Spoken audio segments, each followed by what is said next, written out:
podcast starts. Hello, dear listener, and welcome back to the podcast on which we talk about horror. Sometimes we talk about other things, and sometimes we swear. This is the first episode in our little Halloween season October mini fest of episodes, and I have the great pleasure of being joined by another podcaster who is also known for doing a festival of macabre treats in October. It is the quite wonderful, the quite spectacular, the ever astounding Spider Dan. Hello, Dan. Oh, what an intro. Thank you very much for having me. This is great. It's an honour for us to have you in our inaugural new episode. We haven't done one for quite a while. I always like to put out some episodes or to start a new season of episodes in time for Halloween, but this year we're doing it a bit differently. I'm hoping that we'll have an episode to put out every week during the month of October, so we can make the most of the Halloween season. Oh, and listener, in case you don't know who I am, I've not introduced myself. I write TV and film criticism under the name T.D. Velasquez, but you can call me Dan, and I'm recording from somewhere quite near a motorway, so apologies for the occasional noise. So there are two Dans on this podcast, but hopefully our voices are sufficiently different that will never be confusing. In the first episode of this season, we're going to be talking about one of the biggest horror hits of the year, I believe, which is the movie Sinners, written and directed by Ryan Coogler. And a few months ago, while it was still in cinemas, I sat down and did a Zoom recording with our friends Dr. Stella and Ian Winterston to discuss the movie while it was still very fresh in our heads from seeing it in the cinema. But that's a few months ago now, so I wanted to get a bit of a more contemporary reaction, which is what Dan and I will hopefully be able to provide in this introduction, and we'll also have some more detailed thoughts at the end after Ian and Stella have said their pieces. I was able, with great pleasure, to go back to the cinema and see the film again after we recorded the previous discussion, and it was really nice to watch it on the big screen twice, and in light of all the things that everyone had said. So I'm very eager to say things about it now. Dan, we've mentioned this movie together before, but I don't know really what you think of it. I think I know that you like it, but I don't know any further details. So let's just have a little chat in a non-spoiler way, in case the listener has not seen the film. And I know that a surprising amount of people have not seen it. I said it was one of the biggest hits, and I believe it's made a load of money, but it did kind of go under some people's radars, even if they are horror fans. So I think we're safe to assume that the listener may not have seen it. So sure. If you and I talk about it for now in a spoiler-free way, and the first sort of 10-20 minutes of the discussion with Ian and Stella is also spoiler free. So halfway through this episode, listener, if you've not seen the movie, you're encouraged to go away and watch it, but we will be going into spoilers later, because there are certain things about this film you just can't discuss without spoilers. So for those of you who haven't seen Sinners, let's set up the basic plot without spoiling anything. Sinners is set in Clarksdale, Mississippi, known as the birthplace of the blues, in 1932, and largely concerns African American characters. Young singer Sammy, played by Miles Caton in his film debut, returns to the church run by his preacher father, covered in human blood and carrying a smashed guitar. The rest of the film is a long flashback depicting the events of the previous 24 hours. Twin brothers, Smoke and Stack, both played by Michael B. Jordan, return to Clarksdale after several years of unspecified success, possibly as mob enforcers in Chicago.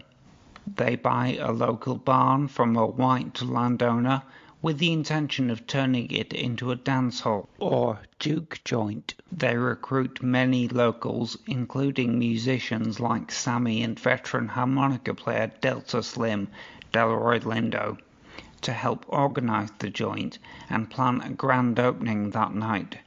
However, as Sammy's father told his son, and as Smoke's estranged wife Annie, Wunmi Masako, warned in the opening narration of the film, the music they unleash has the power to connect the past and the future, and to attract the attention of sinister, supernatural forces. As the party gets underway, and the music rings into the night, evil draws closer. Here's some extracts from the trailer. We've been gone a long time. We back now. You twins? Nah, we cousins. There are legends of people with the gift of making music so true. It can conjure spirits from the past and the future. This gift can bring fame and fortune. Will somebody take me in your eyes? But it also can pierce the veil between life and death. Listen here, this ain't no house party. Shit. Y'all ready to drink? Y'all ready to sweat till y'all stink? You want some? You keep dancing with the devil. Careful, boy. You gonna bite off more than you can chew. One day he's gonna follow you home. We got us a problem now. What the hell going on? Oh, we heard tale of a party. This world already left you for dead. I can save you from your fate. You don't need no saving. Yes, you do. And you are? I am. Your way out. Yes, I lied to you. I don't believe in magic. Ghosts, demons. Just power. Somebody please take me.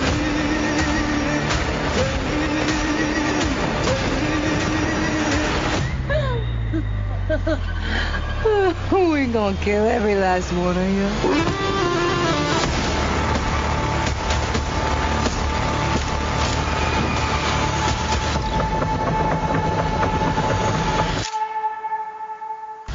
Yo, smell anything?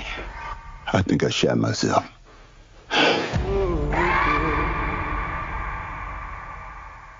So what do you think of this movie? It's my favourite movie of the year so far. Wow. Yeah, it's. I thought just wall-to-wall quality acting, performance, cinematography, special effects, you name it. Just, I don't like saying films are perfect or give them like a 10 out of 10 or a 5-star rating, but this is damn close. If I'm, if I was going to say, it's a perfect film or something, it's about as good as a film can be at what it's trying to do. And yeah, I loved it. And I've seen some great films this year. I've seen all sorts. I saw The Toxic Avenger the other week, which I quite enjoyed in a trashy kind of way. So I've seen them as low as that on the totem pole, and as high as Superman or whatever wherever your thing is. But yeah, it's still my favorite. It's entertaining. It's fun. The characters are well written. I think it's trying to say a lot as well about race and America and its history, and it has this underlying kind of tension with the characters and how they relate, and this family dynamic, the found family dynamic as well, which is part of the villains of the piece as well. This is kind of a theme that runs through both our protagonists, and what family is, what community is, what that represents, what you can give to a community, what you can get out of a community, what it can take from you as well. There's a lot going on here. It's sexy, fun, violent, you name it. It's everything I wanted in a film like this, and it delivered. And yeah, I hardly have any real criticisms towards the film. I thought it was really, really strong. There was a moment that I'll talk about in the spoilers, which I was a bit like, oh, I don't know about this now. This is weird. Right. I'm sure you probably remember the moment, but we'll get into it later. But yeah, generally thought it was a truly excellent film. Fantastic. I think I feel the same way about it, although I have to admit that's how I feel after seeing it twice. I don't think I would have gone as far as after one viewing, but when I first saw the movie, I was quite tired and I didn't really follow it fully. Watching it again, I do think it's pretty much a perfect movie. But can it be a perfect movie if it doesn't seem perfect on first viewing? I'll never know. Because I'll never quite know, is there something about the movie that's not coherent? Or is it just that I was just tired and not picking everything up to start with? On second viewing, I do think everything's there. And there are things about the movie that weren't clear to me on first viewing that become clearer on second viewing and more satisfying as well. Again, we'll get into that in spoilers. I definitely would recommend this to any horror fans. To any moviegoers, really. It's beautifully put together as a piece of cinema. Visually, it's immaculate. The cinematography is beautiful. The musical score and the use of music is stunning. So it's definitely a very strong recommendation from me. I'm not even sure that I would say I would say about a movie like Weapons, for example, that I would urge the listener to know as little as possible about the movie before they go in to give it the most impact. I mean, I guess that would help because it does have a big twist in the middle and it goes in an unexpected direction. But I kind of, from my second viewing of it, I kind of feel like when you know where it's going or you have an idea and you know what to look out for, it's beautifully satisfying the way things build up. Yeah, there's a lot of payoff, I think, when it comes to the end, and when you embrace its kind of new paradigm as it shifts.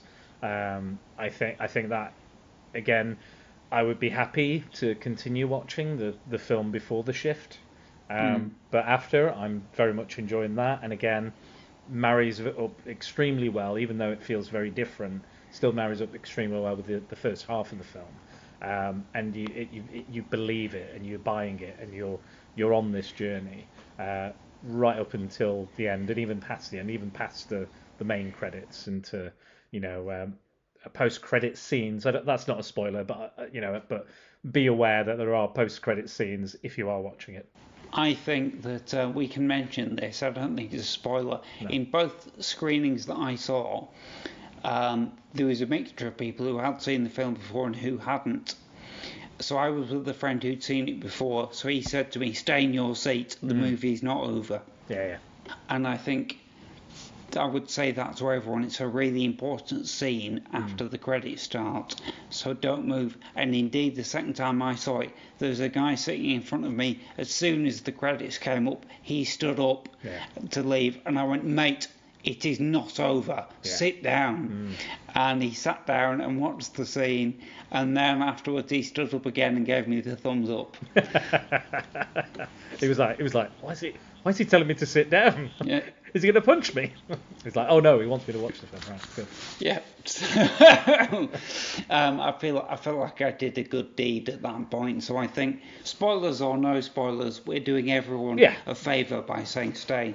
I think so. I'm still shocked that people walk out of Marvel films now after 10, 15, however many years of post credits. People are still like do, and I'm like. Yeah. Yeah, you could watch it online. You'll probably find out what it is online the second you get home. But I'm just like, you're here now. You might as well just sit through the credits, Yeah, see it on the big screen. Yeah. And it's, And appreciate all the work that's been put into the film, whether you like it or not. Yeah.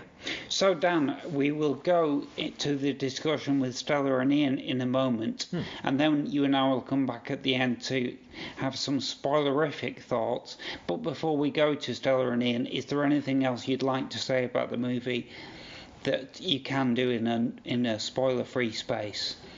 No, I think I've covered it. I like that it's a period piece.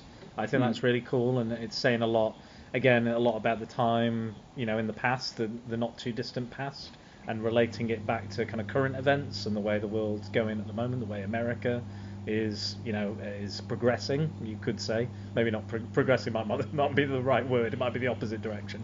But it's interesting what it's trying to say, and I really like Ryan Coogler as a filmmaker, as a creative, and I think Warner Bros. Gave him a really cool deal where he's got a set number picture deal, and he also, after 25 years, he will own this film after 25 years, so that will be his film. Warner Bros. Can do what they want in the meantime, but he wrote a contract and said, I want to own that film when it comes to that point. Again, there's other people that have made those deals, similar deals, but there seemed to be a lot of talk about it because it was a good deal, and it sounded interesting. And again, for cinema, I think they're going more into the diving into the auteurs again, like they used to with the Spielbergs, the Lucases, the Francis Ford Coppolas back in the day, before that whole system shut down, and that idea of making those kind of big budget films and putting all of that on a director's head, and it's like, you better be successful. That Hollywood system went away. It may even be coming back. What I also like is it's an original film. It's an original film that did absolutely gangbusters as well. And I do think that, like Ryan Coogler said, I think the only people that are talking about this deal is because he inferred that it's because he's a black man, because he's a black creator, that people are talking about what a good deal it was, even though other white directors and creators and producers have had similar things and similar deals for their work at various studios. Like J.J. Abrams had one with Warner Brothers as well, like a massive deal. That came to absolutely nothing. That was in the billions, I think, that deal. Right. But there you go. But he just walked away with all that money, didn't he? So there you go. So just while we're talking about the business of it, then. Yeah, sure. I mean, this is still keeping this spoiler free, but. Given in the light of the fact that Warner Brothers control it for 25 years and then Coogler controls it, I guess Warner Brothers could make sequels and things that he may not be involved with. Are there rumours of that happening? I did, because it was doing so well. And when I went to see it, I was shocked because I went to see Thunderbolts the night before. Yes, I saw them in a pair. Pretty much. So I saw Sunday, and then I think I went Monday to Sinners. Mid to late day, afternoon on the Sunday for Thunderbolts, mostly empty. I went to Sinners, and people were fighting over seats and where they're supposed to be sat, and that said a lot to me. That people are putting their money. People of all cultures, races, religions, creeds, what have you, all came to see this film because it was something original. Got great word of mouth. People liked the director. Black Panther did very, very well as well. And they were like, right, let's go. Let's give this a go. Sounds interesting. We're never going to get that new Blade film from Marvel, so we might as well check out something else. But yeah, so it's kind of incredible. I really hope that movie studios are going to put more time and money, because clearly the remake and the sequel boom is over. I think people are checking out like big time, and they even say 20 years. Like the financial managers are saying like the cinema will be dead in 20 years apparently. So just as Ryan Coogler is about to get his film back, the cinemas will be dead. But yeah, so yeah, I think it's incredible, and yeah, I just hope that it's the same with Barbie. I did a podcast on Barbie recently, and Hollywood seemed to learn the wrong idea about Barbie, which the idea is give people a voice, let them tell their story, whoever they may be, non-binary, women, people of colour, let them tell their story, and give them the freedom to do that and to tell it well, and then you'll make money.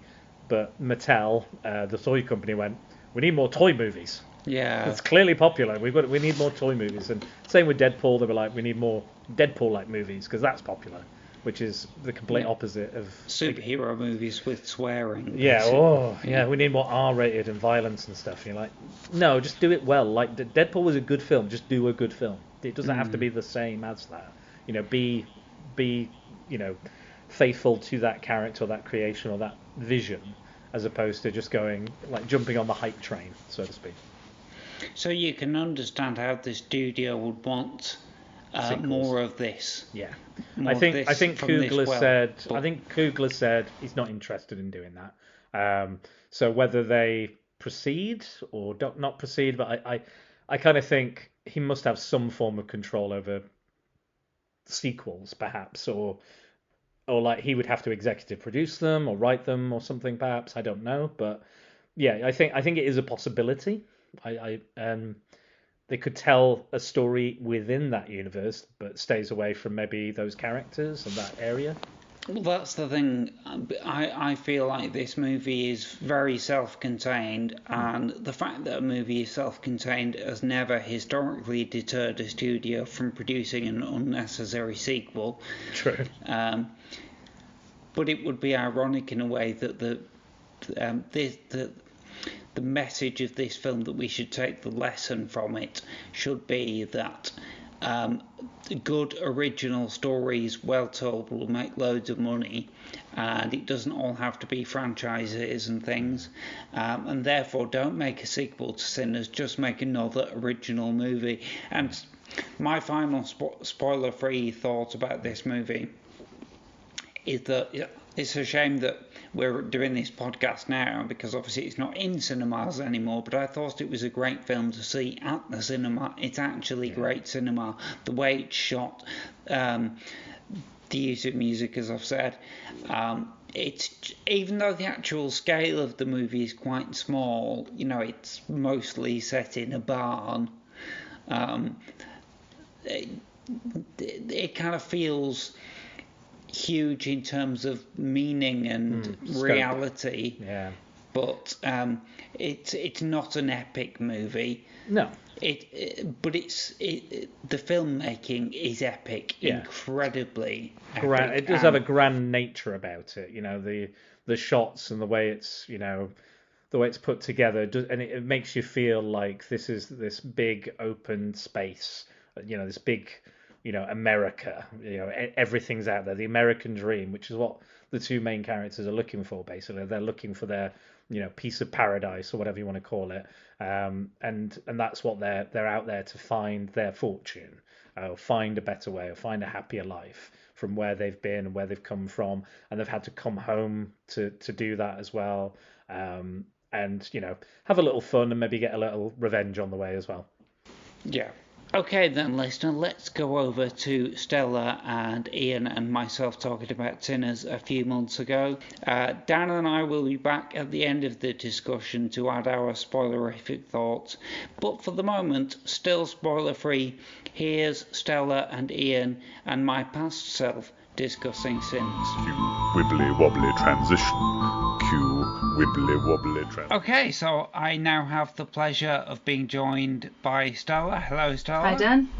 And we also have the pleasure of being joined by Ian. Hello, Ian. Hello. How are you doing?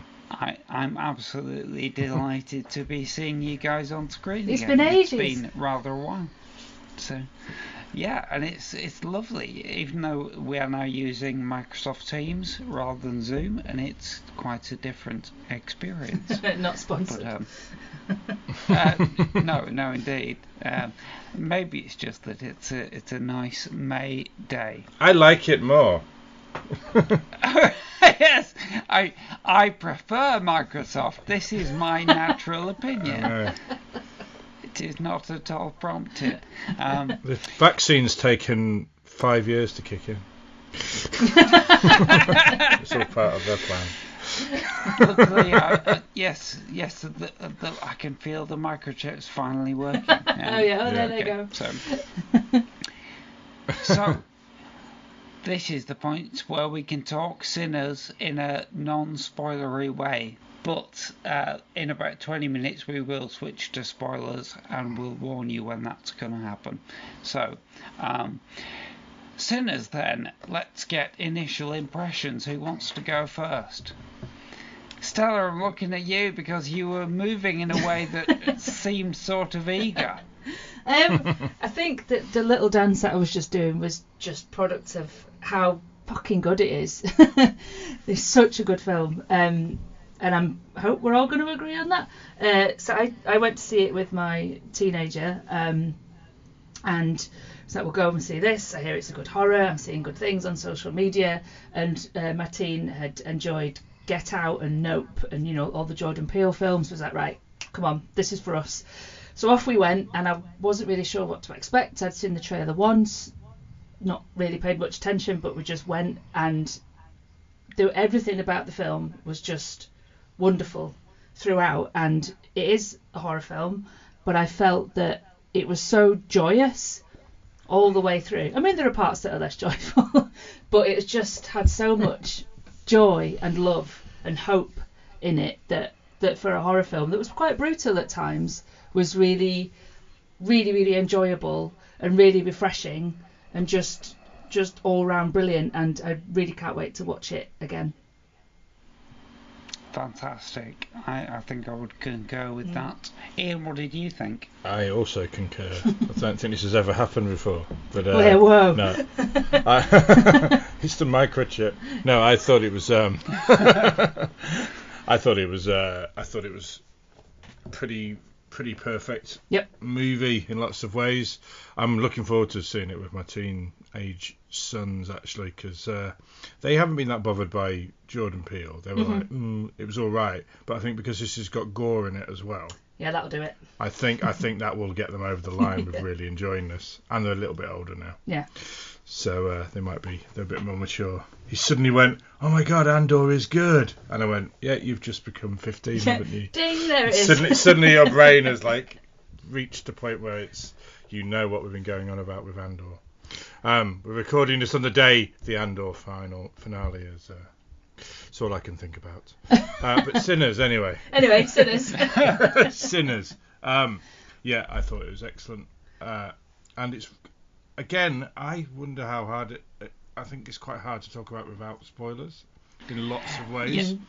In a way, yes. A bit like, you know, other things like Midnight Mass and things. Yeah. I knew that element going in because people just talked about it openly, and I was a bit. So I'll never know if I didn't know that, because they seem to make a point of not putting that on the posters and the trailer. Yeah. Well, there are two trailers, and apparently the second trailer is much more specific about what's going on, but I've never seen that. No. I'd only seen the first trailer, which is wonderfully vague. I mean, it conveys a lot of the drama and the action of the movie, but doesn't really tell you anything about what motivates it. You'll come away from it thinking, right, it's set in the 30s, it's in Southern America, so there's probably elements about racism and things in there. It's obviously very violent. There's some musical stuff, but apart from that, how does it all relate to each other? It kind of looks like it might involve a cult, but not sure. And that was all that it was. The only clue I had of where it was going was a comment that you made to me, Ian, because you passed on the comments that other people had said to you about where it was supposed to be going, which we'll get into in spoilers. Yeah. But and that made me more excited, simply because it's like, oh well, the trailer looked kind of good, but it didn't give me an idea of what it really is about. But now I know that I'm even more intrigued. Yeah. And yet, the things that there's no, we didn't know for certain that the stuff that you'd heard was accurate though. So even when watching the film, I thought, is it really going this way? Because for the first, I don't know, maybe 45 minutes to an hour of the film, it doesn't really go in. It doesn't show its hand as a horror movie. It's a really good drama. But I was watching the whole thing thinking, where is this going? Who's going to turn out to be evil? Are they all evil? And I'm missing all the signs. What's going on? but then it does a left turn very effectively, and you know where you are then. Yeah, I'll never know what that feels like because people just seem to be openly talking about it. That's why I almost spoilt it for you, because I didn't even know I'd been spoiled. I thought it was the premise, because that's how people were basically talking about it on the internet. Yeah. Well, as though this is the basic premise of the movie. Yeah, I knew. Yeah. And I was kind of wondering where it was going to come from. Yeah. Yeah. And then I asked Emma actually when we came out. I was like, "Did you know it was going to be?" Yeah. And Emma said, "Yeah." And I don't know where Emma got that from, because we'd not had a conversation before. No. Because I think usually, basically, if I say to my kid, "Do you want to go to the cinema?" they're like, "Yeah," whatever it is, and they'll go, which is nice. So I wasn't having to use that element of it to, persuade them to come. But yeah, we both knew, and I can't remember how I knew. Maybe I'd just seen chit chat on Facebook. I'm not sure. Yeah. But yeah, I spent 45 minutes to an hour being like, almost asking, well, when is that going to happen then? What's it going to do? Yeah. And when it does go, that's when it felt a lot to me like another film that we'll get to in a bit. Yes, it changes tone, doesn't it? Yeah. What can we talk about without talking about the thing? We're all dancing around it. I mean, the only thing that I can say, really, that doesn't go into spoilers, is that it's a positive thing in that I would want to watch it again, even if the second half of the film wasn't like it is. Yeah. Because in the first half, when it's quite quiet and character-based, that's a thing which you want from a lot of horror movies. Just set up the world and the characters and make you care before the action starts. It reminded me of sort of prestige TV. It reminded me of Lovecraft Country in quite a lot of ways. And I can say that because Lovecraft Country is a horror movie, but it's a horror series, but it is a totally different thing from Sinners. But there was that element, not just because it was set in the past and centering African American characters, but there was a sort of prestige, really high quality Shawshank Redemption kind of feel to the first half. But the fact that I knew there was horror coming, but it was kind of there all the way through. It wasn't like a left turn, I don't think. Well, this is what I was leading up to saying. Yeah.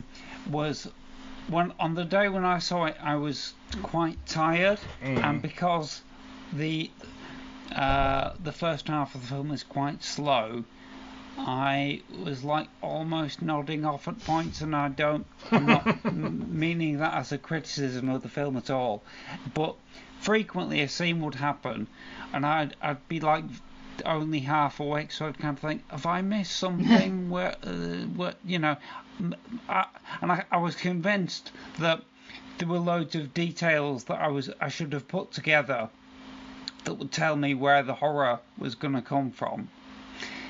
But I don't think I did miss anything. I think that it was all just good character drama. And then, there is a particular scene kind of halfway through the movie where you go, all right. And then it all just snaps into place. And once that happened, I was just completely awake and went with it, and it was great. But I would like to watch it again, if only to just properly absorb the first half and all that kind of world building and character building that they did.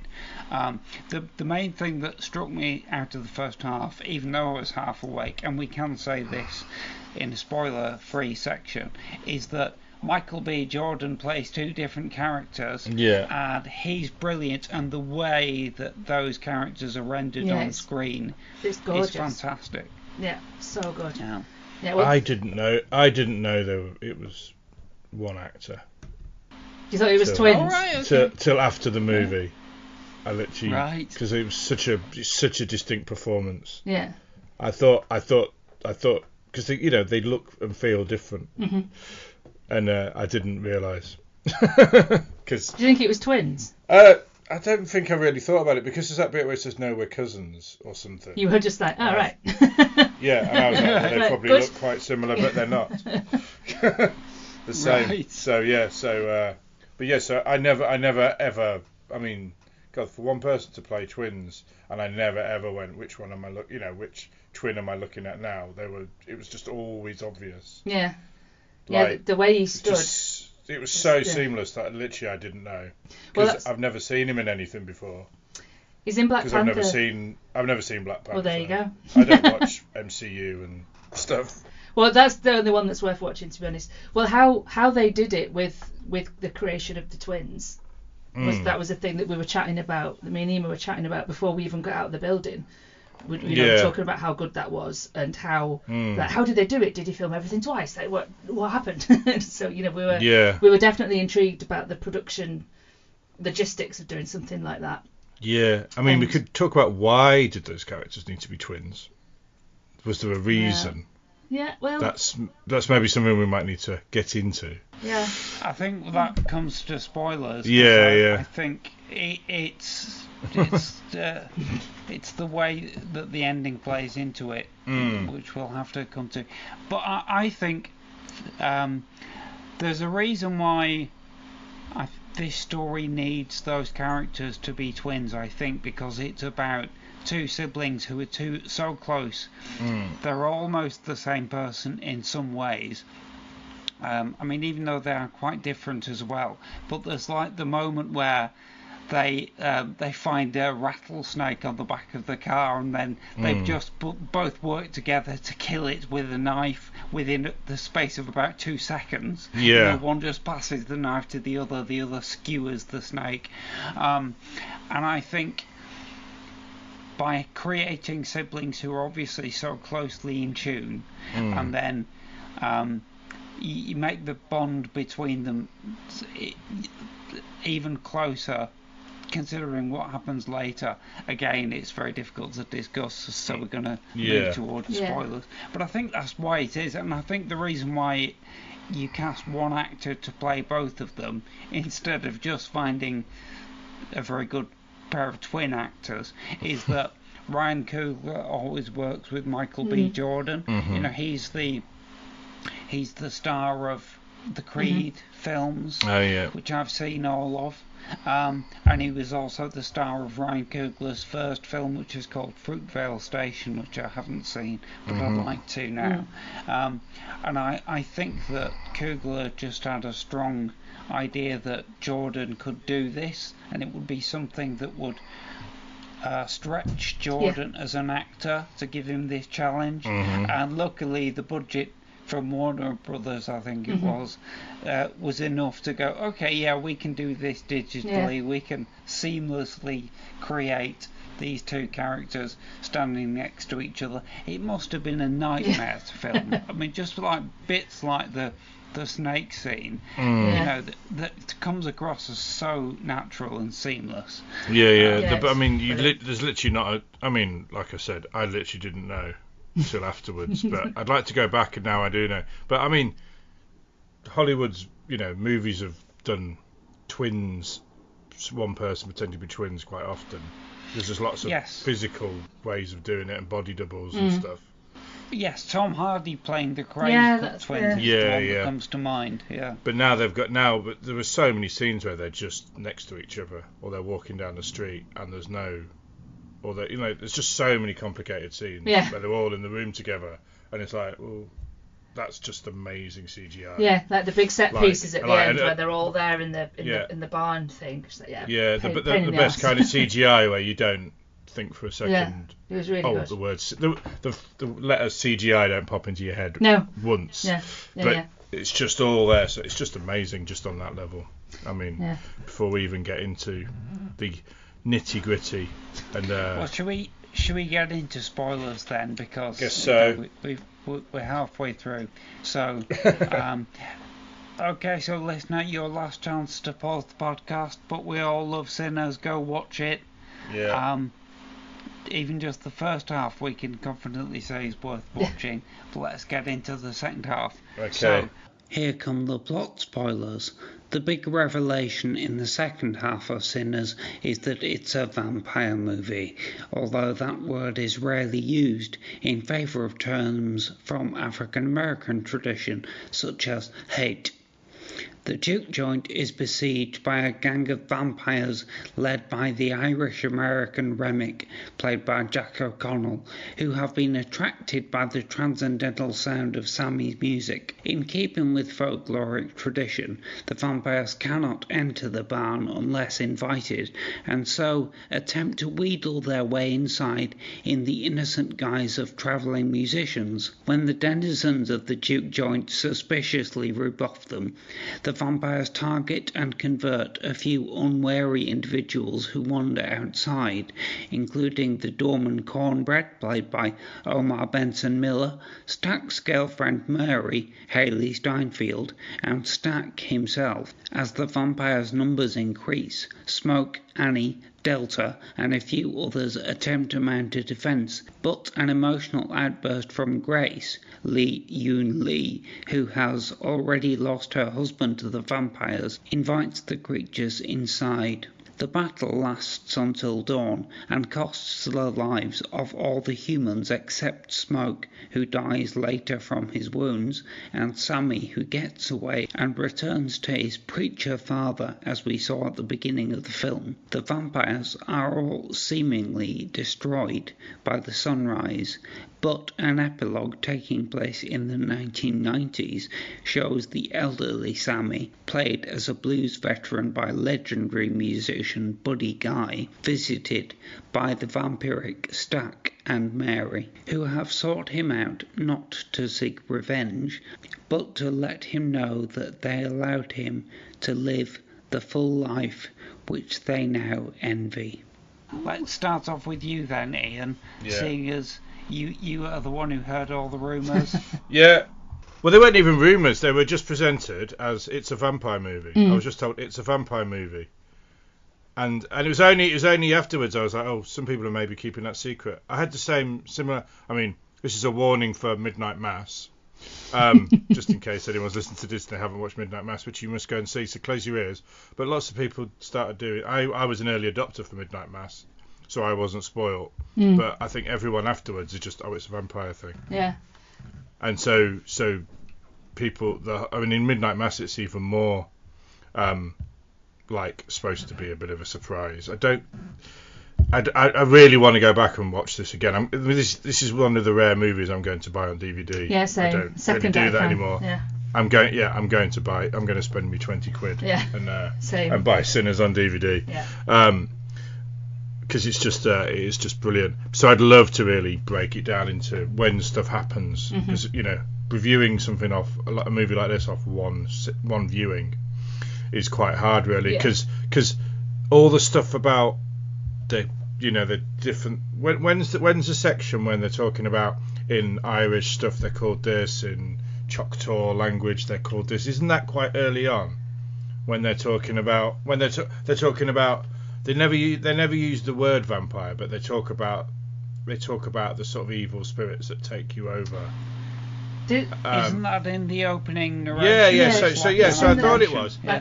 So it kind of says this is going to be supernatural. It doesn't. The thing people keep saying is it's like From Dusk Till Dawn. Yes. And I don't like From Dusk Till Dawn. Because it's Tarantino being shit. Again. I find it such a dull movie because it's just it's fighting with no narrative. Like it's just that's what it is. Right, and I really good action movies have a narrative to the fighting. They don't just have I am now pressing a button, killing zombies. That's not a good horror movie to me. For the listener, Ian was just miming firing a machine gun. Mowing down. I've only seen it once, and I remember thinking at the time I quite liked it, and then it turned into a vampire thing, and it was just like frozen. That's what I felt about it. It's just like frozen in aspect. Like now it's a fight scene. Oh, the movie's ended. Okay. Well, We've Just Till Dawn, I enjoyed it when I was 17. Yeah. And then I watched it again later, and I was just like, huh, okay.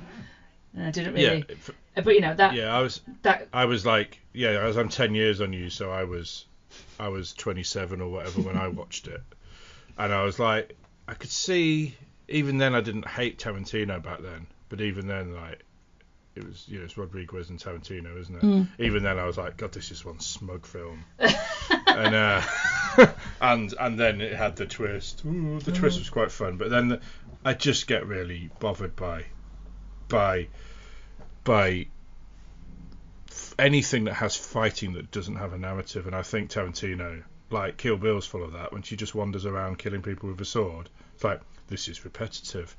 Sinners, to get us back to the topic, is literally everything from Dusk Till Dawn isn't. Yeah. Because it's full on action, but every action move, from the killing the snake to every single interaction, every piece of dialogue and violence, it's part of a narrative.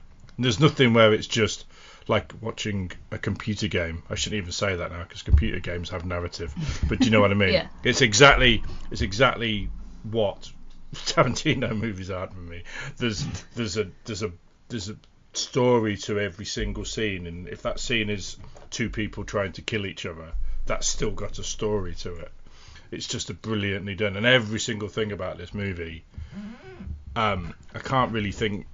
There's only one thing that kept jumping out at me as maybe not even a negative, but just you've got a slight obsession there with oral sex. Yeah. And that. But I have something to say about that. That made me go. Did we need that? I think we did. I think we did because there's some of it. There's three moments. Yeah. So there's the sex scene with his ex-wife, and then there's her very spicy language at the train station. And it's four, isn't it? And then there's two sex scenes in the Duke Club near the end. And yes, they keep talking about oral sex, but what they're doing, which films rarely do, is that anything about sex, be it in the dialogue or be it in the action, was for women's pleasure, and that's really fucking rare. Where anything that they're doing, it's about her rather than about him, and that's really rare. And that was really, really good to see. Because all the women were enjoying themselves, and all the men, when they were talking about sex or doing sex acts, they were focused on women's pleasure, and that doesn't happen very often. So we did need it. I wouldn't have minded the odd little bit, but it's when they also had, maybe she'll let you put your cock in her mouth. Well, you know, like, okay. Well, if you do a good job in the first instance, then maybe she will. But anyway, but that was just like a minor thing. I was like, it's the only time I ever went, that's just slightly, like there's one too many times. Or that's not what she said. I don't know. No. That's not what she said. Just in terms of language, I liked it. I really liked it when it was, it's like find the little button and all that sort of stuff. It's good advice. That's him, and then he it is very good advice. And then he goes and enacts that. Then he goes and gives it a go. Good man. Yeah, and that's absolutely fine. I just remember thinking there was a few too many other times when he got mentioned. It just became a bit like, maybe just take a few out. But when you're saying like it's doing the things that Tarantino movies don't do, in Tarantino movies where you might have two male characters talking about sex, they're not going to be talking about it in terms of what a woman might want. So it is doing the things exactly what you said that Tarantino doesn't do, which is focus on the other side, which is something that's never spoke about. Yeah, and it was also a very, I mean, I wouldn't say it's a minor part, but it's probably there as a statement of intent. I think so. As well. I mean, but yeah, so I mean, it wasn't. It's also probably not. I was about to say it's not even worth us talking about it, but we have talked about it. But it is also it was the one thing. It was the one thing that I came away going. Maybe once I've watched it again, I won't even be bothered. I think some of the language being used around that was quite jarring, but I think it was quite jarring simply because it's not something that we hear very often. So it stood out. So it was like, oh, that's new, that's interesting, and it was also interesting to sit and watch that, with my 16-year-old. Something else to talk about after that. What did you think about those sequences? That language. Like, did that feel? Did it feel? I don't want to use the word unnecessary, but like, did it feel? But I think basically what I was trying to get out of them was like, did it make you want to peel your skin off with cringe because you were sat watching that scene next to your mum or not? And they were like, no, it was dead good. It was like, good, that's interesting. Okay. That, you know, that they weren't sat there going, oh god, no, Christ, I want to leave. How do I leave? How do I get out of this? I don't want to slide off the seat and leave the cinema. But no. Well, I must say, like everything else in the film, the sex was really good. Like, as in, it wasn't. I'm just saying, it wasn't a sex scene that made you go. Oh, yeah, it wasn't unnecessary. It was like, these are really good. Yeah, sex it worked scenes as well. It really worked. It did strike me that it was unusual to have that much sex in a modern movie, which I get the impression that sex scenes are kind of frowned upon by many audiences, kind of increasingly conservative audiences. These days. I could be wrong, but it just kind of raised my eyebrow a bit that it was there at all. But on the other hand, it's a vampire movie, and sexual themes are kind of part of it that are necessary. Yeah. And also, I think this has just occurred to me with the talk about oral sex. They're very oral monsters, aren't they?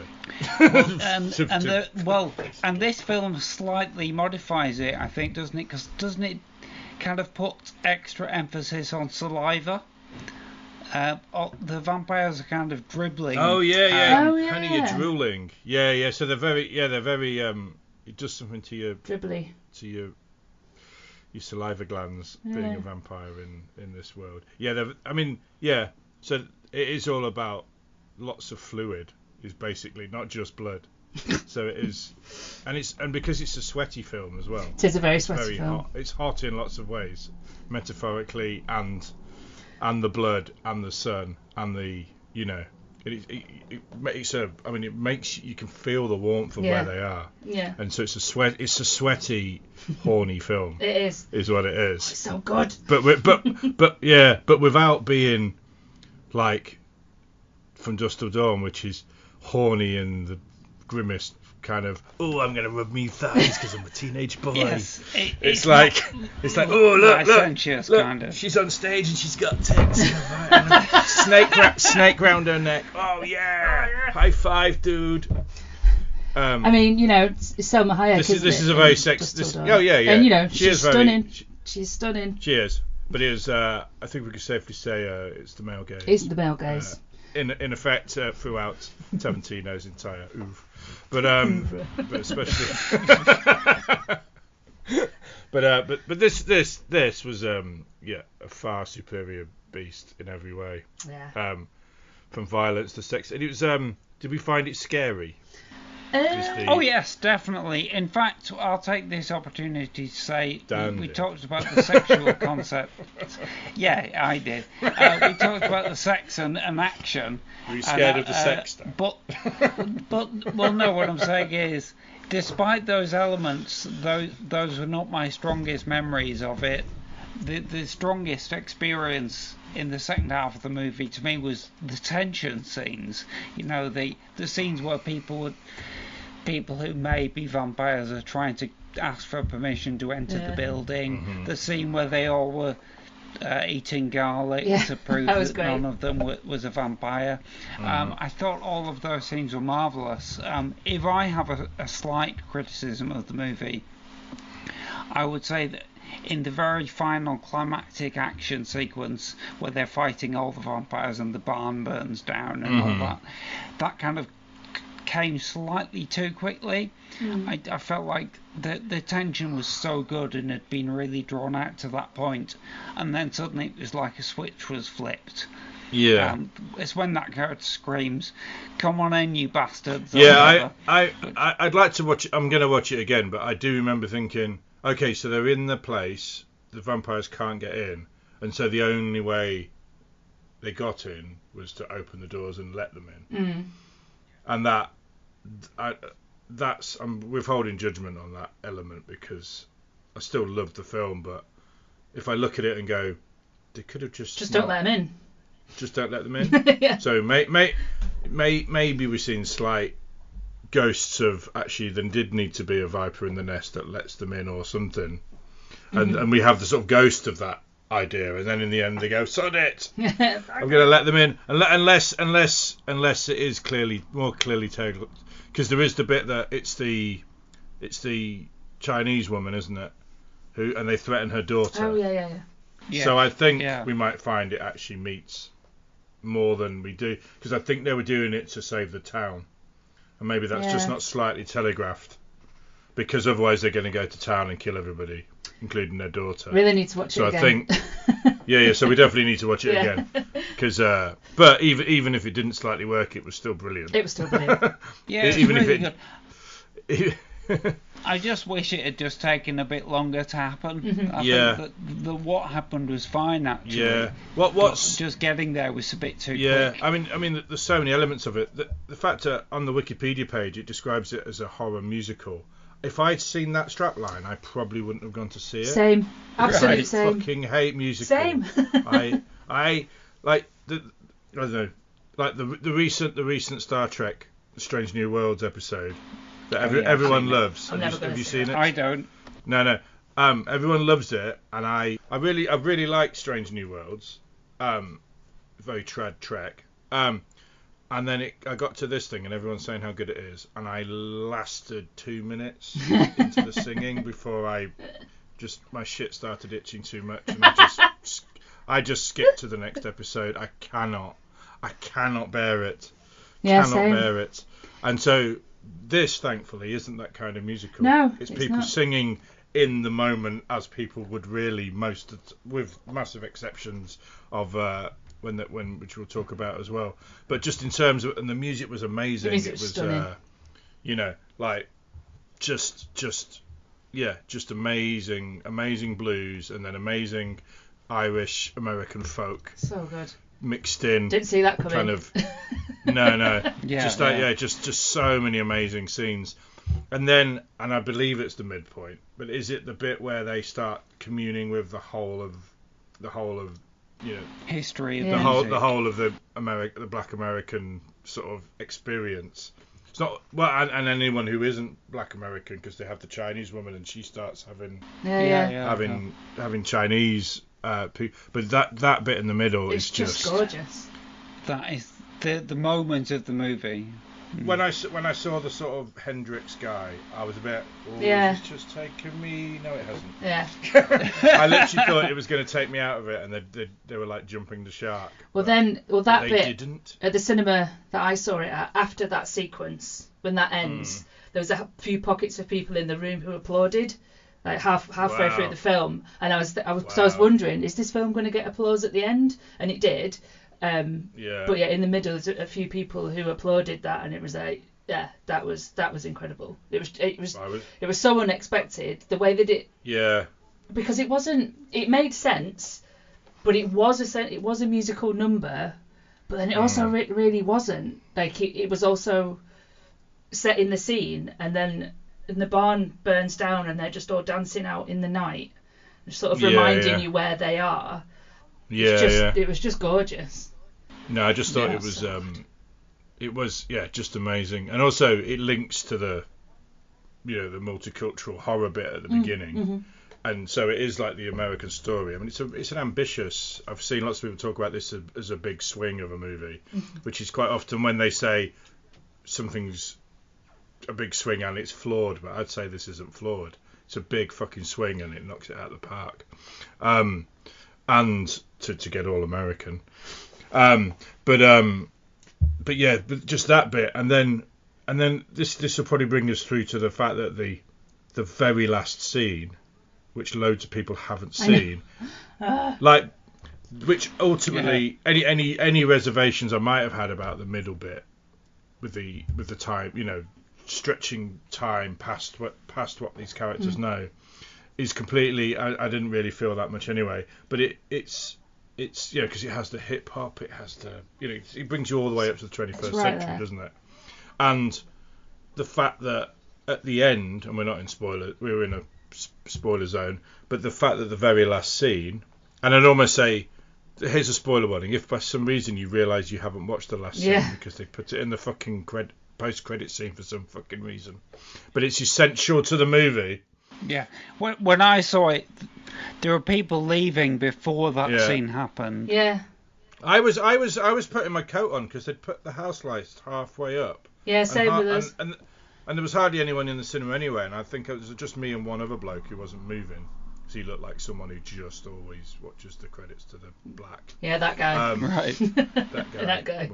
Like my friend Matt, who puts post-credits stuff up on the internet, just to let people know. But anyway, so the idea of watching that movie without that last scene, it's like that's not an optional. It's not an optional scene.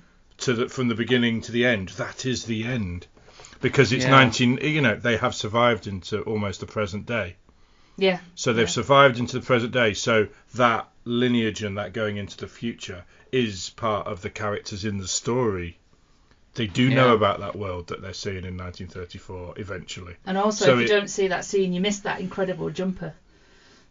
That is stunning. But just having like the young musician as an old man with the scar. Yeah. And the fact that the scar. And the fact that it's two real musicians as well, the young one and the old one. So that last bit, I do think if they made one mistake, this group of people, the filmmakers, then it was whoever decided to put it in the credits. Because that's just silly. Like, to have not watched that bit, you haven't seen the whole film. Well, and ultimately the movie is about those two brothers. Yeah. Essentially. And if you haven't seen that, you don't know what happened to one of them. Yeah. So it takes away at least half of the ending. Yeah. And also the whole sort of last line, though, who's won? The immortals or the guy who's lived his life? And the answer is the guy who's lived his life. Because they've been in the dark for 60 years. So it's interesting in terms of vampires, because I think sometimes the problem with vampires is the only bad, and maybe this is more as we move away from being religious, and we. The only bad thing about being a vampire is you have to murder people to become immortal, and that's like fine. That's kind of it's kind of fine, especially in a fictional sense. But it's almost fine because I could just go and kill bad guys. Yeah, that'd be right. And you'd be doing everyone a favour. Yeah, or that's fine. So you're not going to hell eventually because you're a murderer. So as soon as you have vampirism as an option, it's like, well, be a vampire because you live forever. Yeah, looks alright. More fun. Yeah. Whereas these vampires, it's torture to be them because your soul is basically, you're not in control of your body forever. So it's really horrible.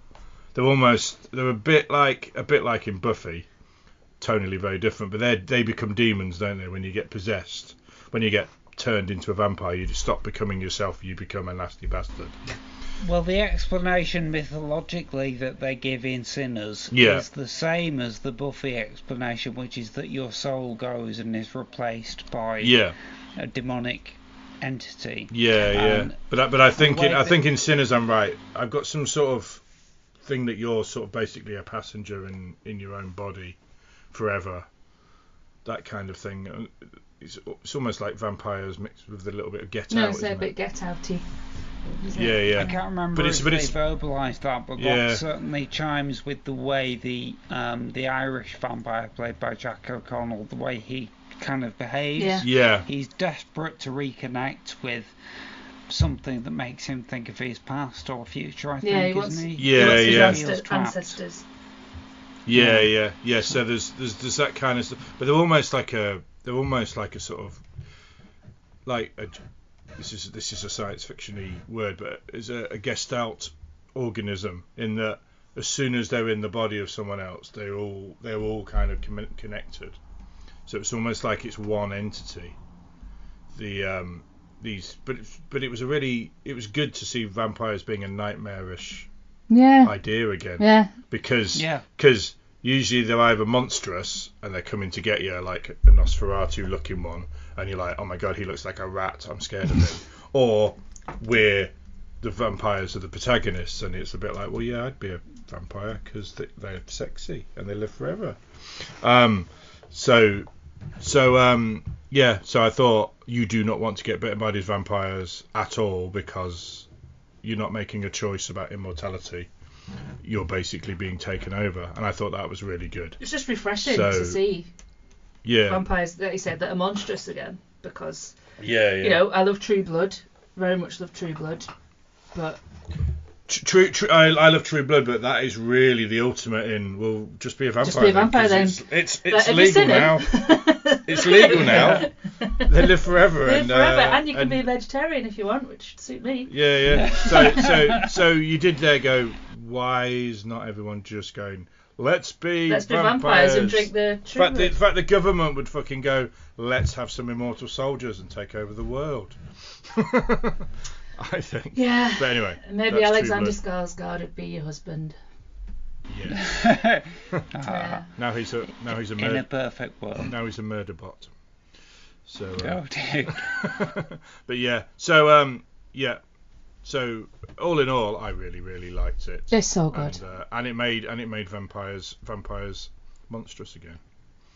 Yeah, and scary and exciting again. I mean, I also saw the movie Abigail earlier last year, which was also quite fun. Mm-hmm. But you know, that's a whole different discussion. But it didn't make me come away thinking, oh, there's life in the old vampire yet, which this movie kind of does. It's got a new take which works. I think. Yeah.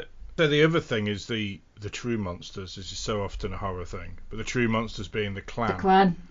You don't need vampire clan members, do you? Bloody hell. No, and it also didn't give them it almost didn't give the clan the dignity even of making them involved in the fun of the movie. Just kill them. They were an afterthought, and then they get machine gun to fuck. They really do. Which I just thought was brilliant. Again, in the theatre that I was in, there was quite a few like, way. Fantastic. Yeah.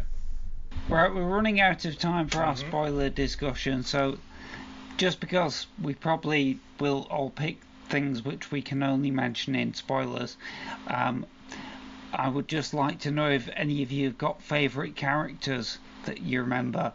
I'll start. My favourite character is the character called Cornbread, and the reason I'm mentioning him in spoilers is because he becomes a vampire, and he's an overweight kind of farmhand type guy who's the doorman of the club. And he's really relatable and ordinary, and goes off to take a piss at one point. There's nothing about him which I find difficult to relate to, but then he becomes a terrifying vampire. Yeah, I was genuinely gutted when he got turned. He had to though. It had to be him. But the main image I have in my head from the movie will be his dancing, his amazing dancing to the Irish music once he's a vampire.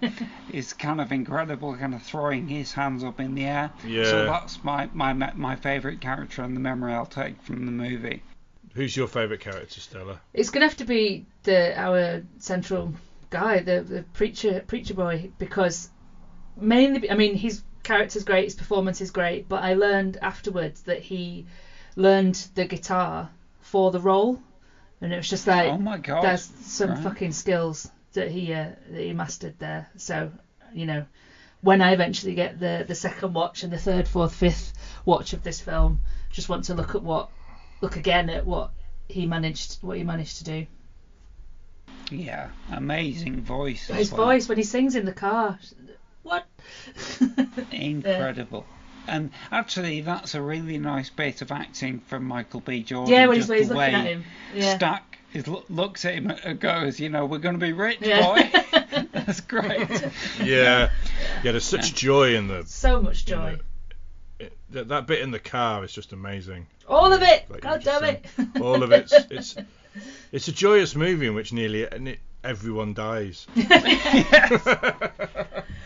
and even two vampires win. Yeah. So it says everything. Oh. But I would say Wunmi Mosaku as I can't remember the name of the character.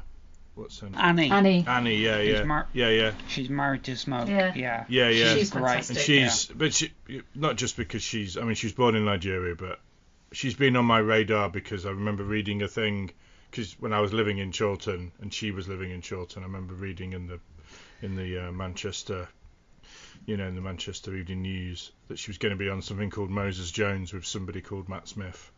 And the only famous person at the time in that thing was oh God, what's his name? the guy who sings the theme tune and does the Dennis Waterman. Dennis Waterman was in it. Dennis Waterman. But yeah, and it introduced Wunmi and Matt Smith. So it's just, but she's amazing in everything. She was amazing in Lovecraft Country. She's amazing in Loki, which I have seen, and she's amazing in. Oh yeah. She's in that really good horror film with Matt Smith as well, isn't she? About the house. Is it called House? His House. It's a low budget British horror from about 3 or 4 years ago. His House, yeah. His House, yeah. Oh my God, it was 5 years ago. Yeah, everything's 5 years ago.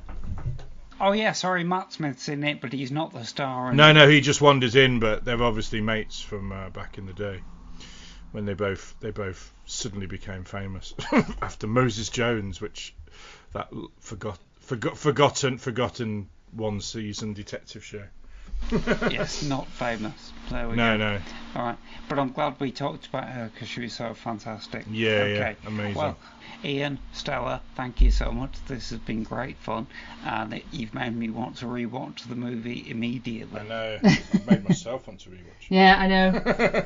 One last point. Do you think it could win any Oscars? It's the wrong genre, and it's not very white. No, but so being cynical there. Being very cynical, but I think it might get a nomination. Yeah. I think it will win technical awards, but the ones that count for the Oscars that you always want to hear are script, director, star, actor or actress. I think maybe Michael B. Jordan might get a nomination. Really hope so. He definitely deserves it deserves. The win. I've not seen a better film. A long time. For a long time, but I don't think the Academy quite works like that. But anyway, fingers crossed. Fingers crossed. I think there is a chance that it would get a nomination for best original screenplay. I was going to say original screenplay because that's what. Because for God's sake, Logan got a nomination for that. So you know. Oh, Jesus Christ! I I switched off halfway through that, so maybe it got amazing. It didn't. But, It didn't.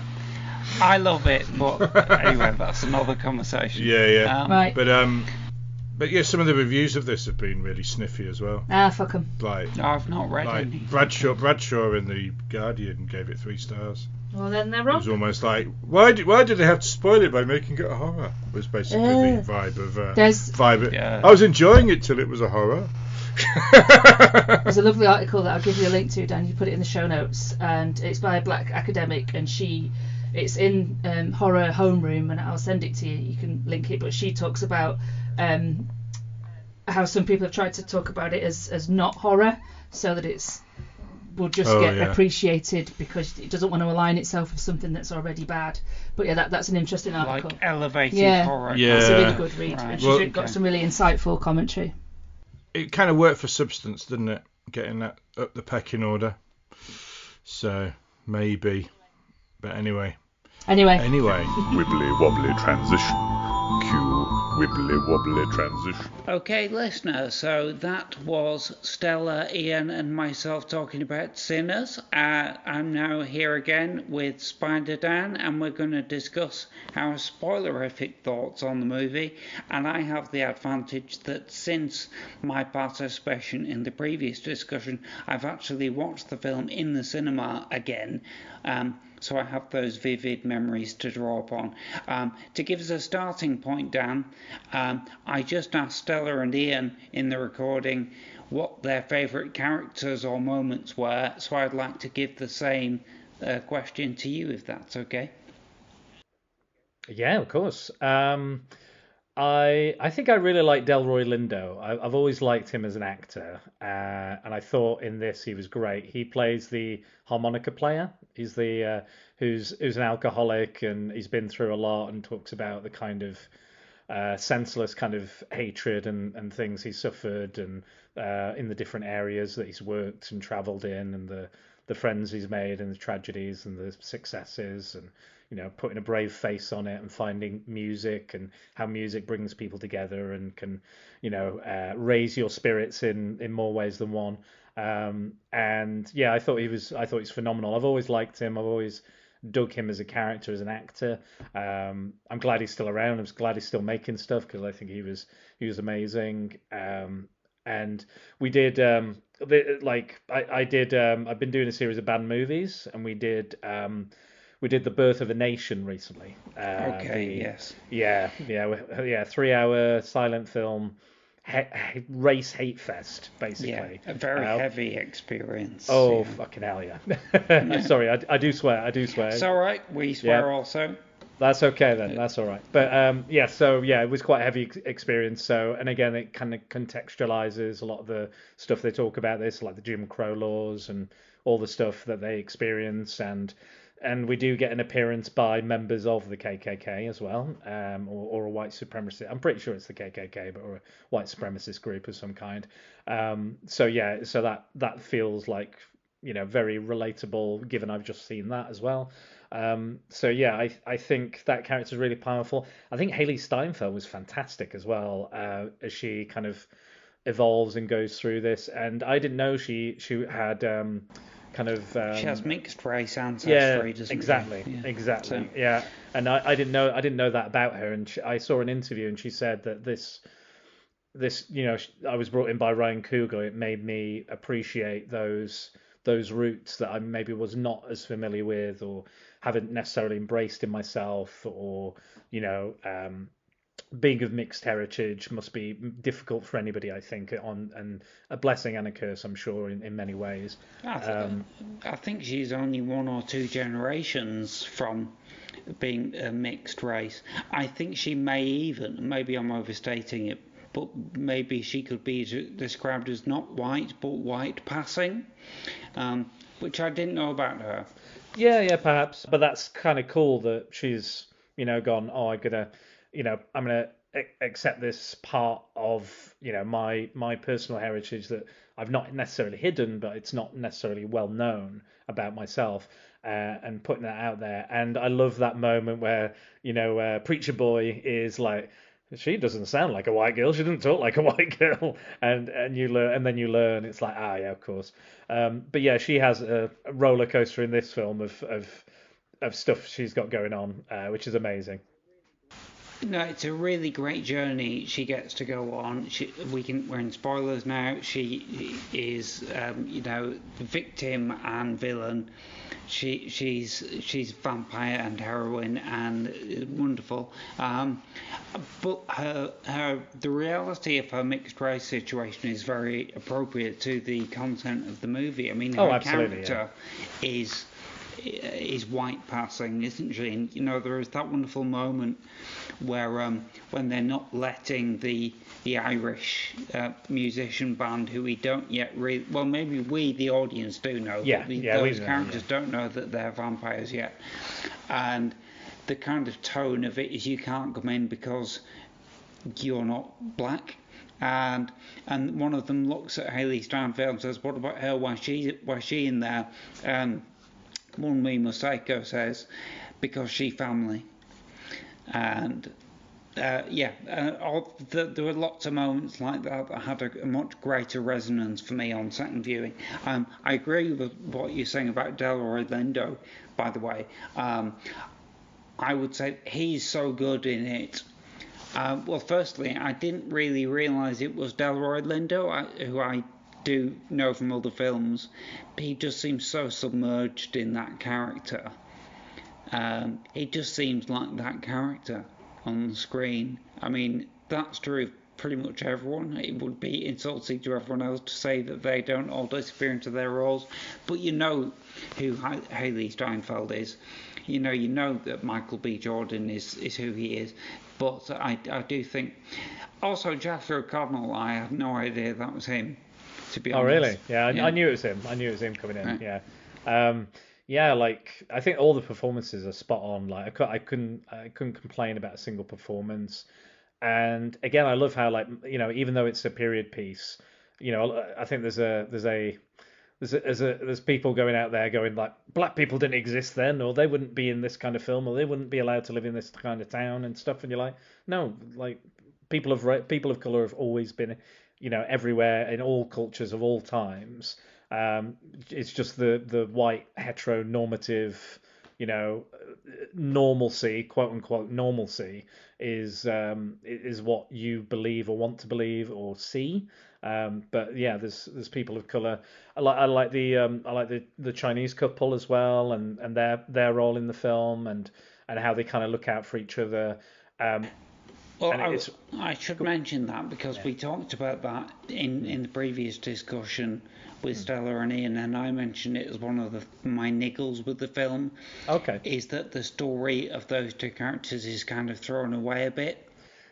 Okay, yeah, I can see what you mean. Because it's him becoming a vampire that kind of accelerates the conflict, and it's when... Right. You were talking about the tension, weren't you? The building of the tension, and then the... but it's when Remick, I think he's called Remick, isn't he? The Jack O'Connell vampire. Yeah. When he says, we'll pay a visit to your daughters. And that's kind of the accelerant that prompts the Chinese woman to shout, "Come on in!"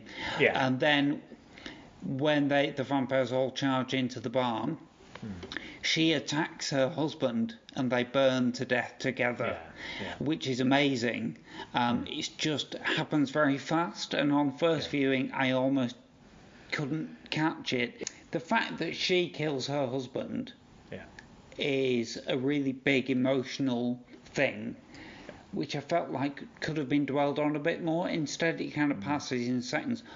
On second viewing, though, I could see that moment of confrontation between the wife and husband was captured and is lingered on just long enough to be powerful, and it is satisfying. However, it does pass very quickly, and the chaos of the moment is such that you kind of have to be watching out for it because it will go by very quickly. But I do think the moment is there, and I appreciated that more on second viewing. Maybe there was a better way to get somebody to come outside than that, but I think something needed to happen, and I think given the amount of time we'd spent with the other characters, and we still do have those slower moments and those more emotional death scenes, those more emotional elements. So I think, and we get a snippet of it, sure, and yes, could it be rushed? But I still think there's so many characters and there's so many people they seemingly have to get rid of. And again, I guess that might be part of the producer's notes. We need more deaths, we need more blood, we need more kills, perhaps. And yeah, but I get the criticism, but I don't know if I'm 100% behind it. I don't think it is a serious criticism, to be honest. It's maybe something that was bothering myself and Ian on first viewing, that perhaps the reason why the vampires are ultimately invited into the barn might not really be justified dramatically. It's more of a device to ramp up the action towards the climax of the movie. However, on like I say, on repeated viewing, I think that the justification is there. Grace has lost her husband and is now having her children's life threaten, her daughter's life, and indeed the lives of everyone in the town. And this is her step to prevent the vampires from doing that and to protect the town. So I think it is justified in that moment. Let's move on from that, Dan. In the discussion with Stella and Ian, we discussed the twin element of the movie, and although we were slightly uncertain as to why the movie had to concern twins, we were united in our praise for Michael B. Jordan's. I'm guessing you would agree with that, would you? And also, I'd like to ask, do you think the twin element of the storyline was justified? I agree. I didn't even when I came into the film, I had seen the posters, but I'd only seen them really from afar, so I hadn't really like looked into it or too deeply. And then I was watching, I was like, oh shit, that because it was usually there were two characters, but I never really got a close look at the posters. So I got there and I was like, oh shit, it's twins, and I went, oh, it's Michael B. Jordan twice. They're doing a Jean-Claude Van Damme, just playing against himself. So I was like, oh, brilliant. Okay, I'll give it a go. And yeah, like Ian said, I thought he was shocked that he didn't realize he thought they were real twins. I was just kind of shocked. I was like, oh, there's twins in this, and they're both played by Michael B. Jordan. Excellent. I like the actor, like his style. I like what he does. The films I've seen him in, and yeah, it absolutely works. And they feel very different characters, and they're played very differently, but they feel just as genuine and believable and as realistic. And even the relationship between them they play off. It's great. The editing work that's gone on, the special effect work that's gone on, makes it seem absolutely seamless. You don't for a minute question that two people are not there at the same time, which is hard to do, I think, even with modern technology. And the fact that they're so different and so similar is, a real testament to the performance, and kind of the standout performance, really, or performances of the film. As good as everybody else is in it, and there's a lot of actors in it that are absolutely, doing a real home run of acting talent, given their roles and what they do and how they apply them and what they say about the society and the roles at the time. It's quite incredible, really. Yeah, I think so. And it's not just an incredible technical achievement and an achievement of performance. It is also, I think, having now seen the film twice, I do think it's essential to the thematic impact of the film and the emotional story being told. I did hint in the earlier discussion at the reason we have twins in the story is that you've got essentially two versions of the same character, and you have different outcomes for either. So there is an opportunity to show one who retains his humanity and one who becomes a vampire, and then you have the further twist on that, the one who becomes a vampire learns to lament his lack of humanity. I do think that gives a more shaded ending than you might have had if you had a single protagonist or two protagonists who were not related in the same way, were not closely aligned as they are here. On an emotional level, I also noticed on the second viewing that it is ultimately Stack who kills Annie. So during the final battle, Annie is grabbed by the vampiric Stack, and he bites her, and she is therefore fated to become a vampire, although she's liberated from that by I think Smoke, who stakes her before she turns.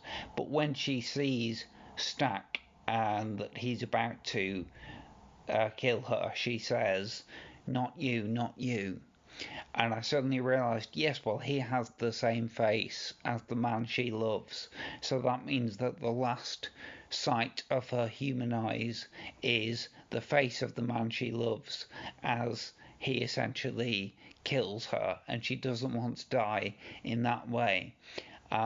So that's a plot development that could only happen if the two main characters were identical twins, and it's an emotional moment that could only happen for that. And because of the multiple nature of the ending, we get a redemption to that moment as well, because it isn't the last time that Annie will see the face of Smoke because they meet again in the afterlife at the end of the movie. This is a movie like Ryan Coogler's Black Panther that believes in the idea of an afterlife.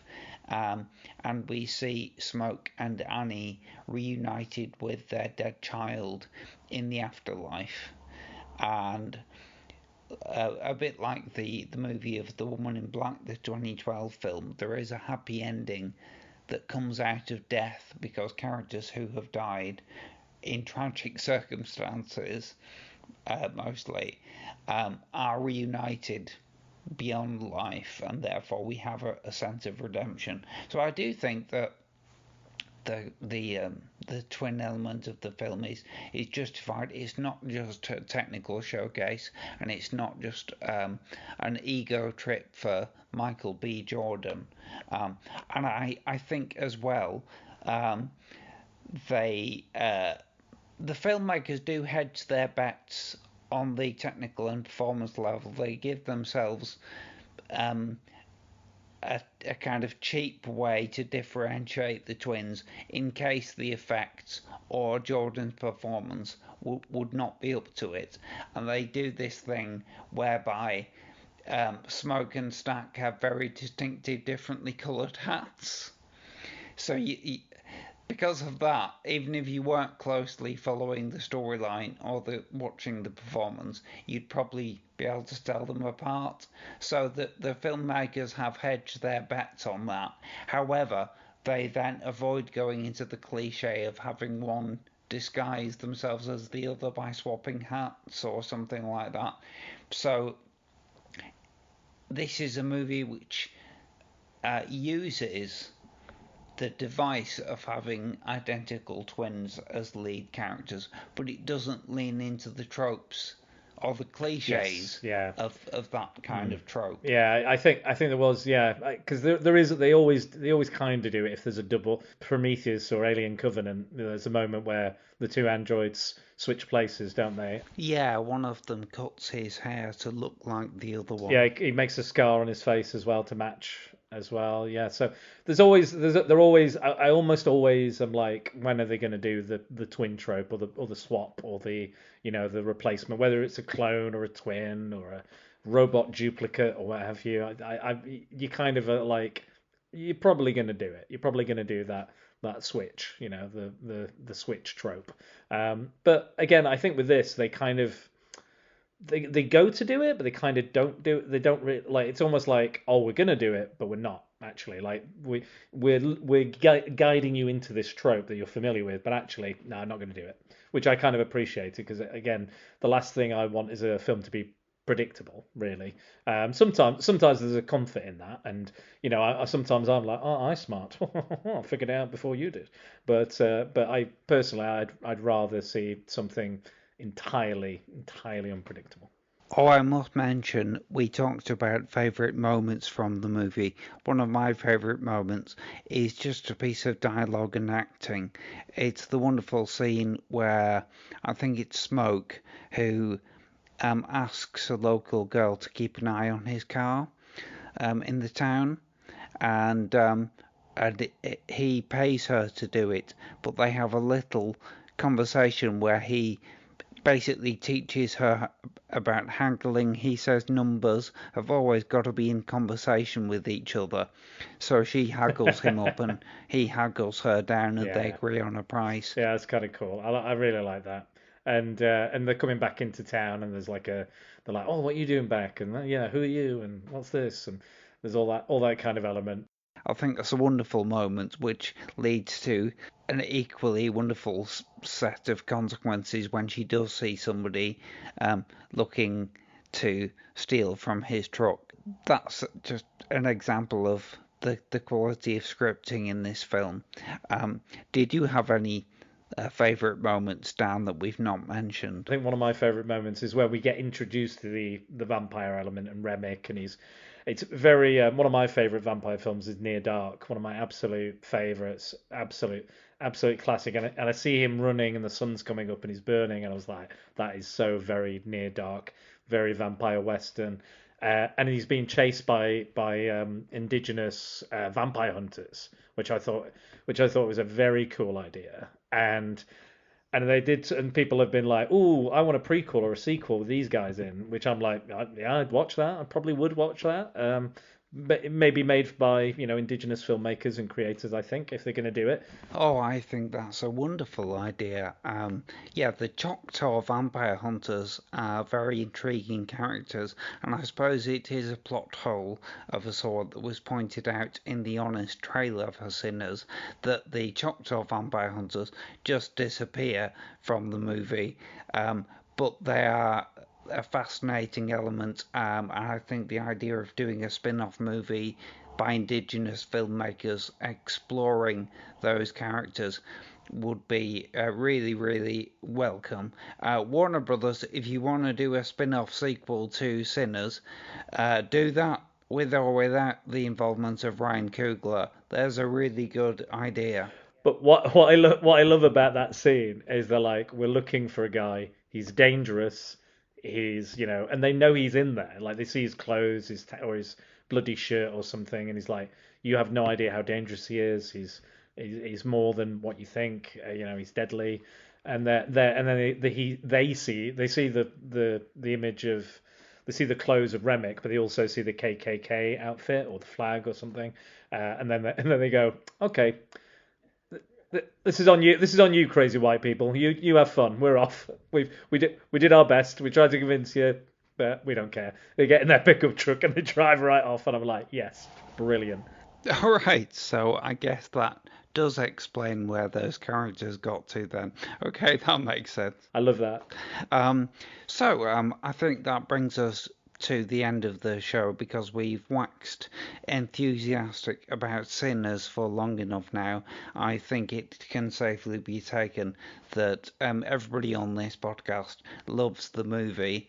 And listener, if you happen to be a person who still hasn't seen it but just decided to have it spoiled and listen to the podcast anyway, I think we would urge you to watch it. It is now October after all. It is the Halloween season, so now is a moment to discover Sinners if you haven't already. Speaking of the Halloween season, Dan, for you and your podcast, Spider Dan and the Secret Boars, that means Shock Phobia Fest, which you do every year. So what have you got in store for listeners this year? Well, this year I've decided to, because I'm going away in October. I'm in Florida with my family, and we're going to go to the new Universal Epic Universe Universal Horror, all the horror events and stuff. Me, my sister, my nephew, and my dad. So I decided to kind of, I've pre-recorded all of my episodes for Shock Phobia Fest. So we have, what do we have? I am doing a Army of Darkness 2018 comic book special, Halloween special. And I am also doing Batman Unlimited Monster Mayhem versus Hulk Where Monsters Dwell, 2 animated movies, both set on Halloween. And I'm solo. I'm running solo on all of these, so they're a little bit shorter, most of them. But it's just gonna be me, because it was just easier to organise and get done than booking in guests. So I've done that. I'm covering Flatliners, Joel Schumacher's Flatliners, and then the final one will be a top 5 mockumentary or found footage films, horror films specifically. Thank you, Dan. That's quite a lineup. I shall particularly look forward to the the found footage rundown. That's quite an interesting genre. I hope you enjoy it. And if you join Patreon, you can listen to them early, because they're already there. Or go back and listen to the very many years of Shock Phobia Fest and all the different wacky, weird Halloween stuff we've already done. And that brings us to the end of this episode of the podcast. So thank you, Dan, for your usual insightful conversation and good banter. Likewise. Thank you, Stella and Ian. And thank you, dear listener, for allowing us to keep you company for this brief time. It's October, so we're going to hopefully keep up the regular schedule of episodes, so you'll have another episode in a week's time or less, in which Ian and myself will be discussing the very interesting recent films of director Zach Cregger, Barbarian from a few years ago, and from this year, The Extraordinary Weapons, so please join us for that. In the meantime, what does one say at the end of a Halloween flavoured episode of a show? Do have nightmares? And you'll be hearing from us again soon. Bye-bye! You have been listening to And Now the Podcast Starts, an Ambisol podcast, presented by T.D. Velasquez, Dr. Stella Gaynor, and Ian Winterton, with special guest Spider Dan.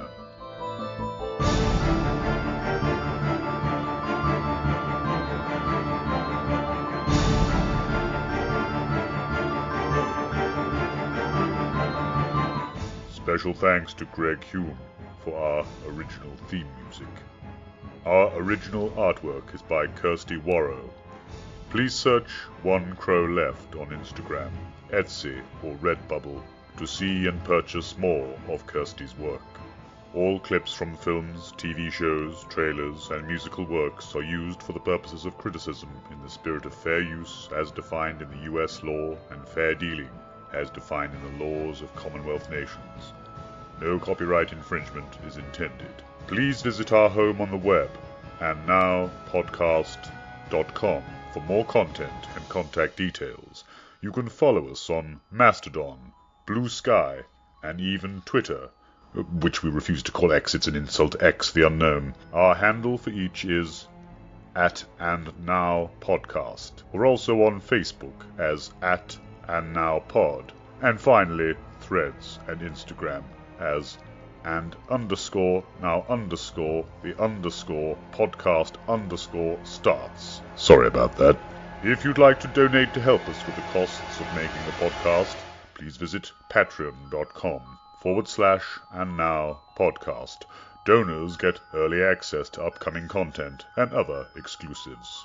This podcast was produced and released by Ambidextrous Solutions Limited. And now the podcast stops.